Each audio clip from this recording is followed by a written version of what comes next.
আল্লাহ পাক বলছেন ইন্না রাব্বাকুম লারাউফুর রহিম, নিশ্চয়ই তোমাদের রব তিনি তোমাদের প্রতি অত্যন্ত দয়াশীল, তার দয়া পৃথিবীর চতুর্দিকে ছড়িয়ে আছে।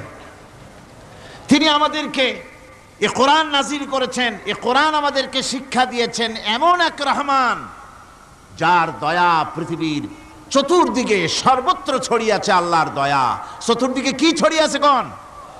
আল্লাহর দয়া, আল্লাহর মুহাব্বত, আল্লাহর করুণা সর্বত্র ছড়িয়ে আছে। আল্লাহ পাক বলছেন পশু সৃষ্টি করলাম, পশুগুলি তোমাকে পাহারা দিল, তার গোশত তোমরা খেলে, তাকে দিয়ে তোমরা মাল বহন করলে, তার পশম দিয়ে জামা কাপড় বানালে।